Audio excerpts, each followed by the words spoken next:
I, it's your boy Bird. Brr. We back at again on another YouTube video. Today we got three true ocean scary stories. I know y'all boys fuck with these scary videos and stuff. I be making these videos for y'all, bro. Let me know if y'all want any more videos for y'all, but I got y'all boys. But we gonna get right into it, you feel me?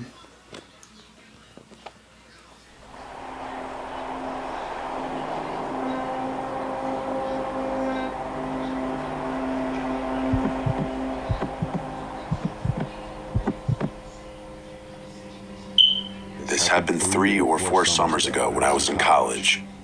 My family has a beach house in a small town on the Jersey Shore. I gotta tell y'all something. Y'all fuck with college, but I feel like college is low key overrated in my opinion. Bro, you literally got some people don't even know what they want to major in, type shit. But but even if you get a major, get a degree, you still gonna have to find a job after them 4 years or after them 2 years you stay in them college.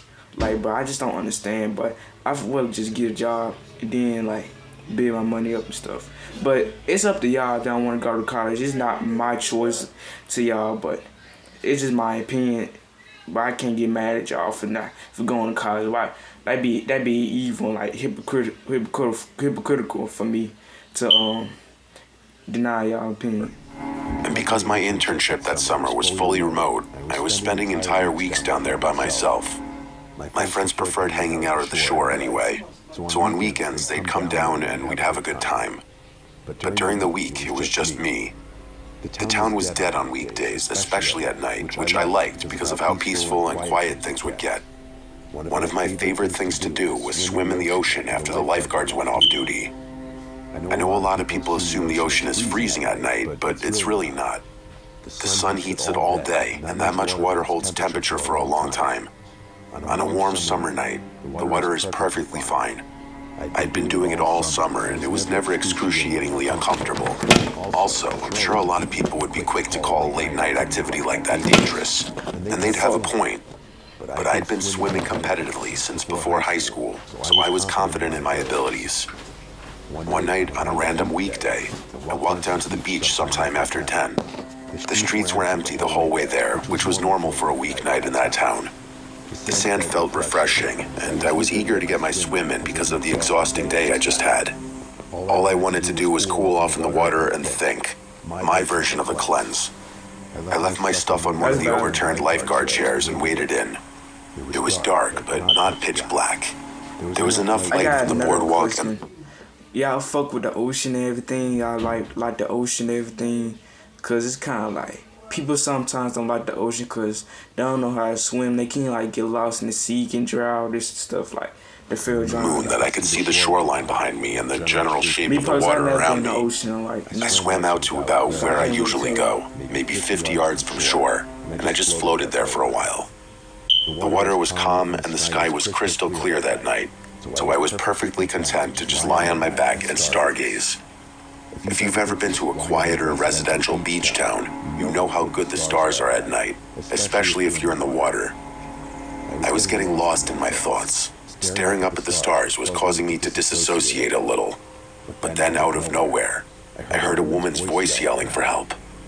It was so abrupt and unexpected that I couldn't help myself from gasping out loud. I immediately reoriented myself in the water so I could see. Fucking better?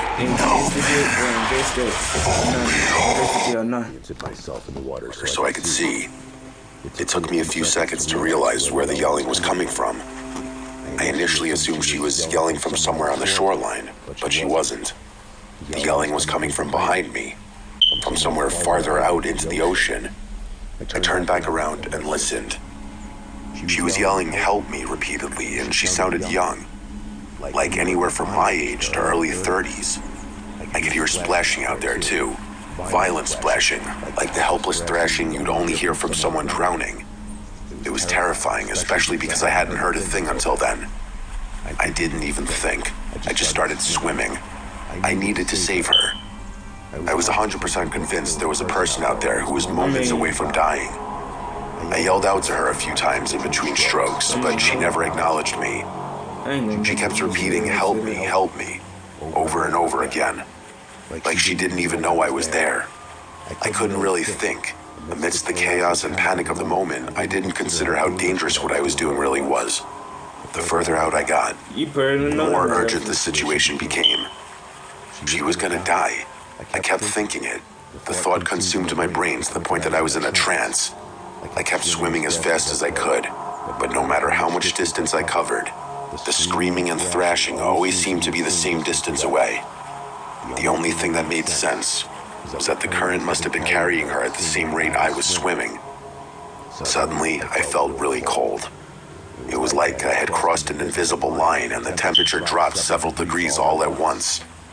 It was enough to snap me out of my trance, and that's when it hit me how far out I was. I turned around and looked back toward the shoreline.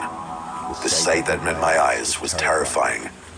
The beach was this tiny little strip of sand, so small and unfamiliar looking that it felt like I was looking at it from a boat.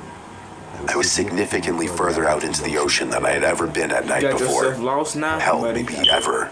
And I had no idea how I'd covered that much distance without noticing. The worst part about the situation was that I could still hear that woman thrashing around somewhere ahead of me. I tried convincing myself that I was closer to her now than I had initially been, but that wasn't true. She was just as far away from me as she'd been when I first heard her yelling. I was debating whether to keep going or not, when the sounds just abruptly stopped. Complete silence. Wherever she had been, she was gone now. I was just about to call out to her when something stopped me. It was like this gut feeling urging me to swim back to shore. I couldn't explain it, but it was real, and it took me from mostly confused to downright scared. I was alone in open water at night, God knows how far from shore, and I had expended all my energy chasing a woman who had suddenly disappeared. I knew I had made the wrong decision and immediately started swimming back. The first thing I felt was the current working against me. Every stroke was taking twice the effort it should have. I was quickly getting tired, and I felt myself being dragged along the coast more intensely than I could swim toward it. I had to keep going, though. It was swim or die. I don't know if it was the exhaustion or the chaos or the fear or something else, but I was starting to disassociate, and I could feel myself getting dizzy. My vision was getting blurry. I don't remember when, but at some point, something grabbed my ankle. I don't mean I felt something brush against me. Something that felt like a rope or a cord wrapped tightly around my ankle and started yanking me down. I was submerged before I could even react. I swallowed a bunch of water and started kicking wildly.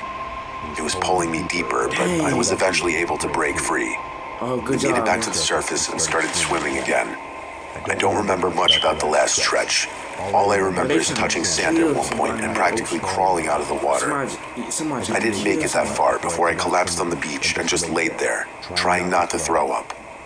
It was without a doubt the closest to death I had ever been. Eventually, I regained enough strength to sit up. My head was pounding. There was a dark greenish band around my ankle, sort of like a bruise, but not exactly. It wrapped all the way around in a clean line, right where I'd felt the thing grab me. I looked back out at the ocean. I didn't see anything and didn't hear anything, but I didn't care. I grabbed my stuff off the lifeguard chair and went home. I must have slept for like 12 hours that night, and that was that. It was like a fever dream. I will say I didn't go for any night swims for the rest of the summer, and I'd be lying if I didn't say the events of that night didn't weigh on me for a while. There was a version of that night where a real woman was drowning, and I swam out to help her and couldn't reach her in time, and she died. Despite everything else that happened, that's the thing that really got to me. That's crazy. But after more time passed, the less that explanation made sense. I started recalling more and more details about the whole thing and realized it was unlikely. Her voice had sounded identical every single time.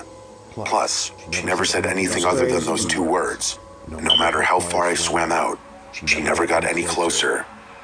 Here's the worst part about all of it, though, and this is the thing that still freaks me out whenever I think about that night. My ankle. That thing had grabbed my ankle. What even was that? It definitely wasn't seaweed. I don't know, bro. The mark on my ankle also didn't fade for 2 whole days, no matter how aggressively I showered. Like I said before, It was green and looked more like a stain than a bruise, and it didn't hurt at all.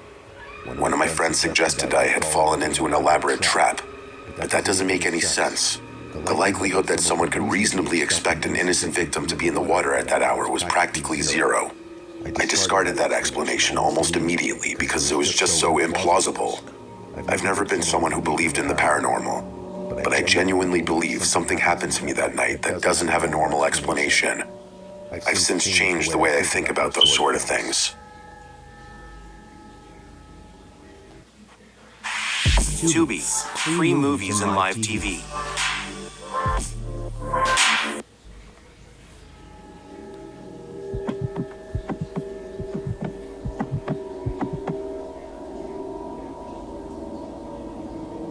This was about 2 years ago. I had just finished a dead-end job. Not even gonna bother saying what it was, and I was in no rush to find the next thing. I had some money saved up, and I was in that phase where I just wanted to be outside and think. I was 24, single, living cheap, and more interested in figuring out what exactly I wanted to do in my life than in doing anything specific. My friend Peter was in a similar place. He dropped out of a master's program a few months earlier and was bartending while he sorted himself out. We spent a lot of time together that summer, just driving around, camping, hiking, stuff like that. Let me know if y'all One mess with weekend, these we videos. decided to camp out overnight on a beach. It was actually Peter's idea, but I was fully on board. I wasn't sure of the legality of something like that, and neither was he. So we decided to avoid any popular beaches with boardwalks or lots of tourists. We both live about 20 minutes inland, so we had a ton of options. We ended up just picking some random beach about an hour's drive away. It was just a quiet stretch of sand in a residential area where we knew we wouldn't be bothered. The houses along that section were set back from the water, and we were pretty sure the only people who used that beach were people who actually lived there. No one would even notice us. Peter had been to that beach before during the day. Not the exact stretch we picked, but close enough, and he said it felt private. We got there in the late afternoon and set up. It was October and a little chilly, so the plan was to pitch a tent and sleep in there should it get too cold or windy. Being out there all alone, surrounded by nothing but the ocean and the sky, was really peaceful. We built a fire in a shallow pit, cooked some food, and just sat there on the sand watching the water. By the time we finished eating, the sun had already set. I don't drink, and I didn't at the time either, but Peter cracked a beer, and he was nice enough to have brought me a non-alcoholic one. So the two of us are just sitting there on the beach, talking, having a good time, when I noticed something out over the water. It was this faint light hovering somewhere near the horizon. At first, I thought it was a boat or maybe a distant ship. I pointed it out to Peter, and the two of us watched it for a minute. It wasn't unusual in the slightest. Ships passed through there all the time, but something about it just seemed off. Eventually, I realized what it was. The light was skipping around erratically, like jumping from spot to spot, not drifting across the horizon the way a vessel would. It flicked from one spot to another almost instantly, like it had blinked out and then reappeared 10 degrees to the left. It kept doing that every so often, the unnatural skipping, but it would glitch at times too. It's kind of hard to describe because I had never seen anything like it. Yeah, It also must have been approaching us slightly because at one point I realized it was green, not white or yellow or that ambery color you'd see from a normal ship's lights. It was actually distinctly green, not bright but clearly visible against the dark sky. Peter suggested we get up and move closer to the water for a better look, which we did. But still, that didn't help much. The two of us spent the next several minutes going back and forth on what it could be. Drones, helicopters, light reflection from a plane, some kind of military exercise. It was possible, but like I said before, I'd never seen anything like it, and neither had Peter. There was also no sound at all. Not the faint sound of an engine or something like that, though I'm not sure if that was just because it was so far away. If I had been alone, I honestly would have thought I was hallucinating or daydreaming. But Peter was right next to me and he was seeing the exact same thing. The lights started moving a little faster, which I immediately assumed meant it was getting closer. The pauses between jumps got shorter and the jumps themselves got wider. That's when I started getting a little scared. What had been a point of light on the horizon was now something I could perceive depth in, like it had dimension to it, like it had gone from a dot to a glow. I was fixated. I don't know how long we watched it. It could have been anywhere from 10 minutes to 30. It felt like a long time. At a certain point, the light stopped getting closer and started doing something different. It began moving in a pattern, circles, or something close to circles. It was almost dancing or twinkling now as opposed to stuttering. Peter and I weren't even talking at that point. What was there to even say? Eventually, the light just abruptly disappeared. I didn't notice it recede. It was most like it just clicked off. We sat in silence for a while, waiting for it to reappear, but it didn't. Peter wanted to stay on the beach and keep watching, but I didn't. I convinced Peter that we should just seize the opportunity to go to sleep.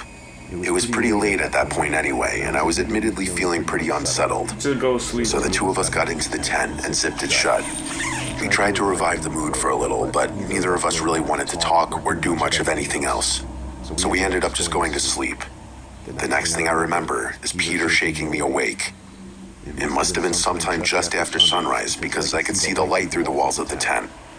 I asked him what he was doing, still half asleep, but he just urged me to wake up and look. I want to So know I did. how y'all react in these I situations. crawled out of the tent and stood up, not sure what to expect. The first thing I saw was a circle in the sand around our tent, or more like a trench. Someone had dug a circle in the sand that went around our tent with maybe 3 or 4 feet of clearance on each side. It was Might be a eerily trap. uniform in both width and depth, say 6 inches deep and a foot across. It was damn near a perfect circle carved into the beach around our Is tent. he a trap or a dead Before I could body? even rationalize what I was seeing, Peter waved me further down the beach. He had clearly seen everything already. I followed him. To my horror, I realized there were more holes, dozens of them. They were roughly the same size, dug into the sand at irregular intervals. Some were clustered close together, and some were spaced further apart. There was no pattern to the placement that I could identify. They continued really far down the beach, to the point where it would have taken someone hours to do all of that by themselves. It got worse, though. Peter pointed out a specific hole and told me to closely look at it. I did, and I realized that the sand was tinted green. Just leave that. It was subtle enough beach, that you bro. might not notice it at first glance, but once I saw it, I couldn't unsee it. A bunch of the holes were tinted, and it was genuinely freaky because I didn't know how that was possible. My first instinct was to touch the sand and feel what it was. But as I reached my hand out, Peter yelled at me to stop. I turned around and asked him why, and he said I would be crazy to do that. I didn't really see what the harm would be, but I realized he was much more freaked out than I was. So I indulged him Dang, and bro, didn't y'all touch the folks sand. dumb. Seeing him like that freaked me out even more. And I got such a bad feeling in my gut that I just wanted to immediately pack up and leave. Yes, That's bro, exactly please, what we bro. did. We didn't talk much as we packed. I think both of us were trying to figure out if we were justified in feeling scared, because there was nothing actively threatening us in any way. There was no one there. It was just us, the holes, the circle, the green sand, and the beach. But the feeling was terrible. Something had been on that beach while we slept, close enough to dig a circle within arm's reach of our tent, and we hadn't heard a thing. Whatever the light was, whatever the holes were, and whatever had turned the sand green, it all happened while we were lying right there. As we were driving away, Peter eventually said something like, "What the f was that?" And I told him I didn't know. That was the extent of the conversation. I've been back to that beach during the day a couple times since then. The holes were gone within a few days, probably filled in by the tide. I couldn't find a trace of any of it. I've looked up everything I can think of. Bioluminescence, military testing ranges, tidal phenomena, sand composition changes. Nothing matches all of it at once. I thought the holes could have been caused by some kind of sea animal, but I was never able to find anything conclusive. I honest to God don't know what happened that night. The weirdest thing is actually how Peter reacted. What? He doesn't even like talking about that night, which I find strange because there's no harm in discussing it. He told me once that he just wanted to forget the whole thing, which I guess I don't blame him for. Come on. But his reaction freaked me out twice as much. Get it to me before the night is up. My beat I go to a raid to whoop your ass on my money. Because fear is unusual for Peter. Either way, I know I'll never get an answer as to what happened that night.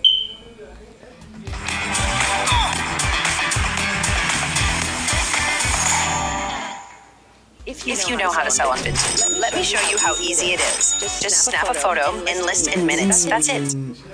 Either way, I know I'll never get an answer as to what happened that night.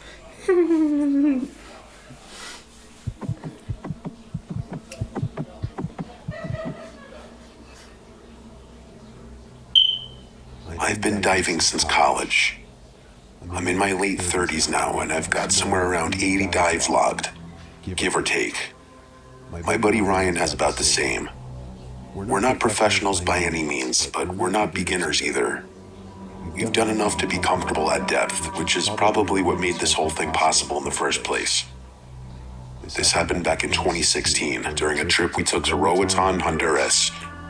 There's a cargo wreck out there about 110 feet that's supposed to be a solid advanced dive. The site checked all the boxes. It was a good structure, not too technical, and there was decent marine life. We went out with a small local operation, maybe 6 divers total on the boat. The dive master gave us the standard briefing. Stay above 100 feet. The wreck sits on a slope, so the stern drops deeper. Don't penetrate the structure. 25 minutes max bottom time. We obviously took him seriously, but I have to admit, most of my attention was elsewhere, as was Ryan's. We'd heard it all before. He descended, and the wreck was awesome. It was this big, rusted hole with lots of structure to look at. This was maybe 60 feet, which is solid for that depth. We were swimming along the port side when we drifted toward the stern, which angled down the slope into deeper water. I checked my computer, and it read 105. Which was essentially right at the limit. But those limits are extremely cautionary, which I knew, and so did Ryan. So I wasn't too concerned about pushing things slightly. I was extremely confident in my abilities at that age. Perhaps a little overconfident. And being with a daring guy like Ryan just amplified that self-assurance. As we kept swimming, I realized the lower section of the deck looked interesting. There was a large opening in the hull where a cargo hatch had rusted through, and you could see down onto the deck plating inside. Like I said, interesting. Ryan must have been thinking the same thing because he had already started descending without even glancing back at me. I kept thinking to myself, when am I going to get this chance again? Probably never. Diving spots are practically infinite, and I know there was a good chance I'd never be in Honduras again, let alone at that site. So I followed him. We dropped to about 120, then a little further. I was aware we were pushing it, but the wreck was compelling, and like I said before, Ryan was already ahead of me. Plus, splitting up while on a dive that deep was arguably less safe than what we were doing. Ryan abruptly stopped swimming, paused for a few seconds, then turned and gave me a signal. He was pointing at something on the deck just inside the hatch opening. I swam over and looked down. It actually took me a few seconds to properly process what I was seeing. There was something unnatural sitting on the rusted deck plating. I initially processed it as a jellyfish because that's what it was, and I want to be as clear as possible about what I was looking at. It was wrong. It was bright yellow, not dull yellow or brownish yellow, but brilliant and vivid, almost fluorescent, which was impossible. If you've ever been below 100 feet, you know that color doesn't exist down there. I'm not really sure how it works, but at depth, the water filters out warm light, so everything just looks blue and green. At 130 feet, which is around where we were, you could hold a red marble in front of your face and it would look gray. But this jellyfish looked like a mini light source. It was screaming yellow. At the time, I didn't feel scared. If anything, seeing it actually excited me. I got this uncontrollable, almost childish urge to start laughing, which I had to physically suppress. I kept looking at it. It was about the size of a basketball, slightly flattened, and it had texture to it. Folds or ridges like the surface of a brain. It was swaying very delicately back and forth, but it wasn't pulsating the way jellyfish normally would. It was just kind of sitting there on the metal.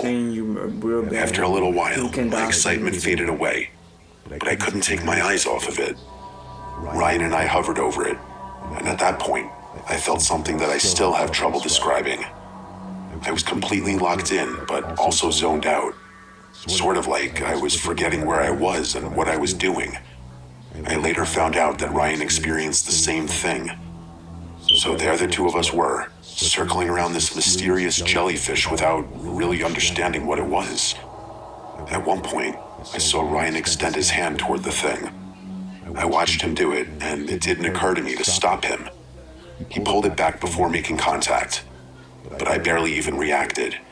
And then, all of a sudden, my dive computer started screaming at me. I looked down, and it snapped me out of whatever haze I had been in.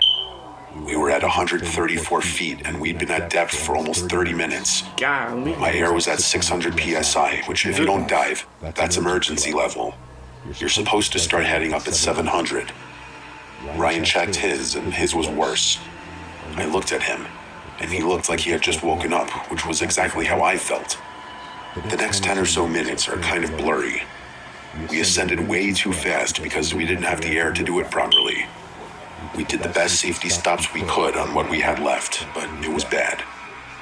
The next thing I remember is getting yelled at by the dive master, who was absolutely furious, and he should have been. I had a pounding headache for hours afterwards, and it was unlike any pain I had ever experienced. Ryan was worse. He threw up twice before we even made it back to the shore, and I remember feeling so bad for all the other divers we were with, especially the dive master. This isn't super relevant, but I ended up tipping him basically all the cash I had on me.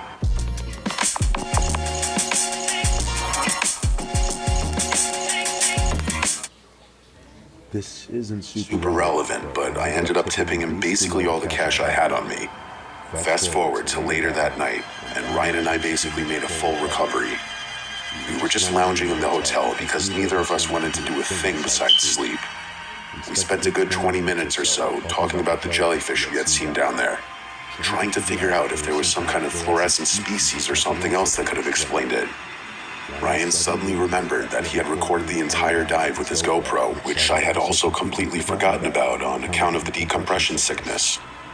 The two of us watched the footage back, and Ryan skipped ahead to the part where we had seen it.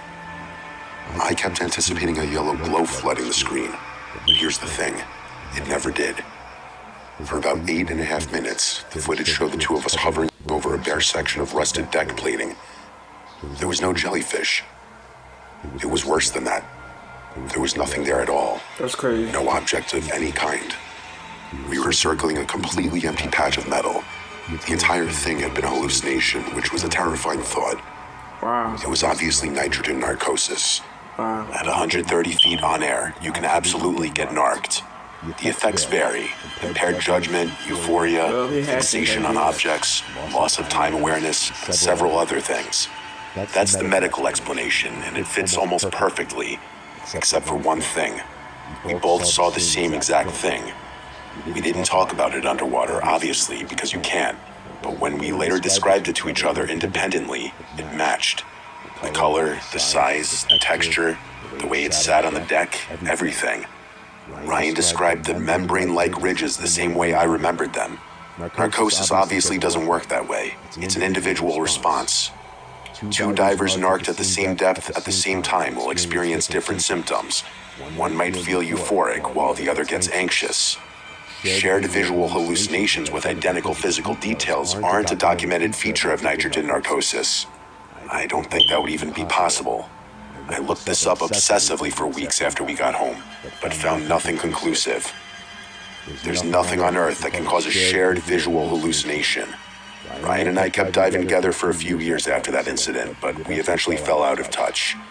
I still dive when I get the chance, but things just got too busy and never changed. That's This crazy. is still something I don't fully understand, and probably never will. The thing that gets me isn't what we saw. I can live with not knowing what it was. The thing that gets me is that the two of us had the exact same hallucination. The only plausible explanation I can think of is that Ryan's narcosis effects were so much worse than mine that he just remembered what I described. But I swear he described details about that jellyfish before I did that he couldn't have possibly known if he hadn't seen it as well. Everyone I've told this story to thinks it's something supernatural, and I've since changed my viewpoint about that stuff because of it. Well, that was some crazy stories right there, bro. Y'all really gotta watch y'all back, but watch y'all surroundings all the time for it. Bro, because anything can pop out of nowhere, bro. Anything, bro. Be safe out there, bro. Cause people die every single day to this day, bro. Like, bro, people going crazy with the murder cases, bro.